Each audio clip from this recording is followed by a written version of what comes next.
প্রচন্ড গরম নাকি? প্রচন্ড গরমে আপনারা অতিষ্ঠ। আমি চিন্তা করছি আমার পাশে আমার মেয়ে আমেরিকা থেকে এসেছে, ও কেমন করে এত গরমে সহ্য করছে, আমরা সহ্য করতে পারছি না, সে আনন্দ করছে, সে একটা মজা পাচ্ছে। এত লোক আপনারা যে জড়ো হয়েছে, এই যে আমাদের এত কর্মী, সেই জন্য আপনাদেরকে ধন্যবাদ জানাই আমাদের উপজেলা নেতৃবৃন্দ।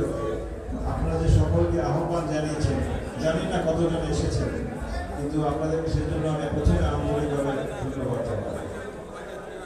স্পেশালি এখানে স্টেজে যারা আছেন, তারা অনেকে যারা বক্তব্য দিয়েছে, আপনার মনের থেকে কথা বলেছেন অনেকে।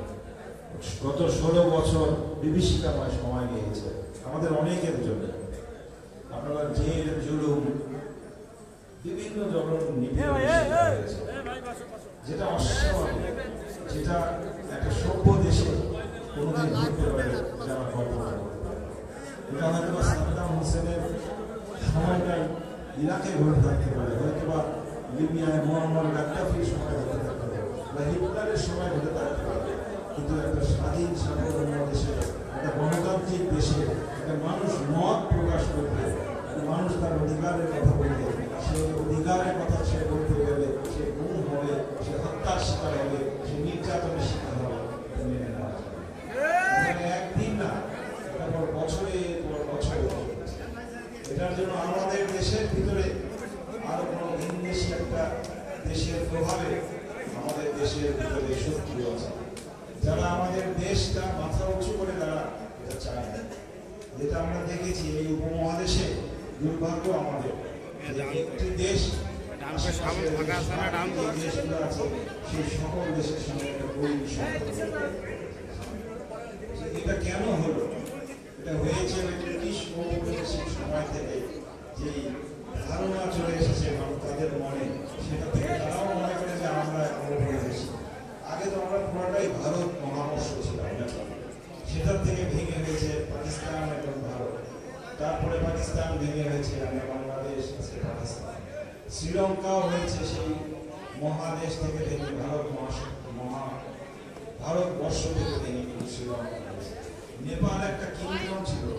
এটা এই যে ছোট ছোট দেশগুলো আমরা আছি ভারতের পাশে, দেখেন আজকে প্রত্যেকটি দেশের সঙ্গে দুর্ভাগ্য আমাদের, ভারত একটা বড় দেশ, বৃহৎ দেশ, তারা অর্থনৈতিকভাবে অত শক্তিশালী না হলেও তারা জনসংখ্যার দিক থেকে অনেক বড়, পৃথিবীর সবচেয়ে বড় জনসংখ্যার দেশ।